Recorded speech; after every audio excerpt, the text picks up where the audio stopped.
you are naked. Not metaphorically, literally, physically naked. It is somewhere between 170,000 and 300,000 years ago, and you are standing at the edge of a forest in what will one day be called Europe. The wind is cutting into you. There are no walls, no blankets, no fire yet. Fire takes effort, and you haven't made one tonight. You are just skin, and the world is cold. And somewhere in the dark, a cave bear the size of a small car is sleeping 30 meters away. Here's the thing nobody tells you about that moment. You didn't survive it by being tough. You survived it because at some point one of your ancestors did something that sounds almost embarrassingly simple. They took the skin off that bear and they wrapped it around their body. And that single act, that almost laughably obvious solution, ended up being one of the most important decisions in the entire history of our species. Not just because it kept them warm, but because of what happened next. What clothing eventually made possible is something most people never think about. And when you find out, it changes the way you understand the word human.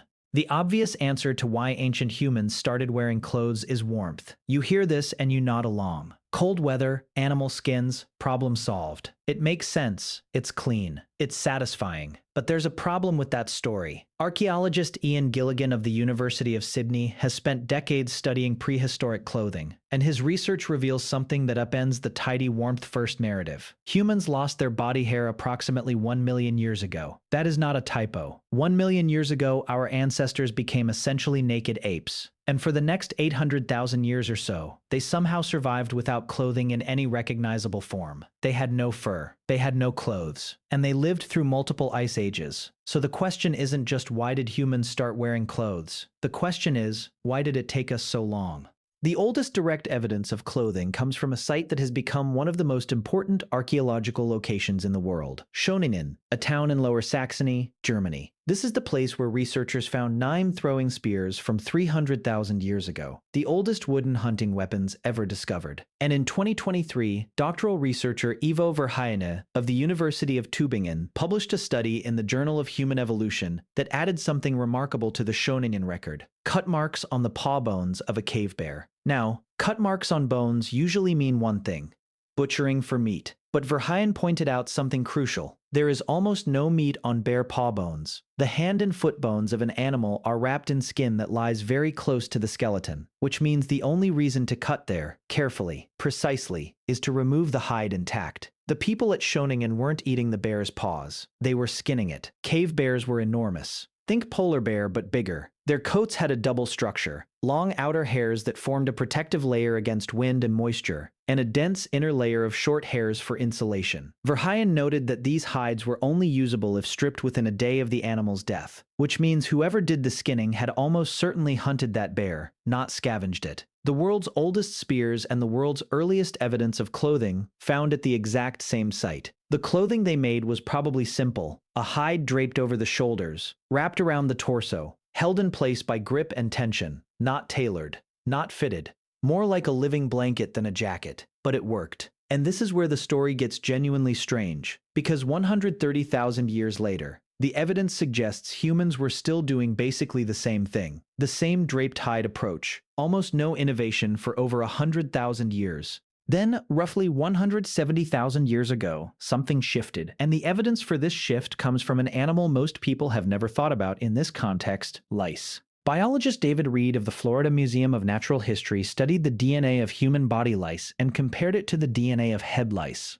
Body lice, unlike head lice, cannot survive without fabric. They live in clothing, not on skin. They die within hours if removed from cloth. So when body lice first diverged genetically from head lice, when they first became a separate population adapted to living in garments, that tells us almost exactly when humans started wearing clothes regularly enough to provide a stable habitat for these parasites. Reed's analysis, published in Molecular Biology and Evolution, put that divergence at approximately 170,000 years ago, 70,000 years before modern humans began migrating out of Africa into colder climates. Reed himself found this surprising. As he told journalists at the time, humans were apparently experimenting with clothing long before they desperately needed it for cold weather survival. The clothing came first. The cold weather migration followed. But here is the part that stops you cold when you think about it carefully.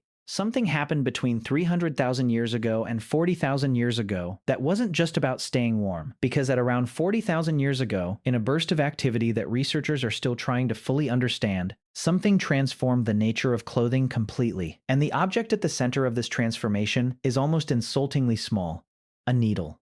A bone needle, to be precise. Thin, carefully shaped, with a tiny hole at one end for threading sinew or plant fiber. The oldest eyed needles appear in Siberia approximately 40,000 years ago, in the Caucasus around 38,000 years ago, and in Western Europe around 26,000 years ago, according to a 2024 analysis published in Science Advances led by Ian Gilligan.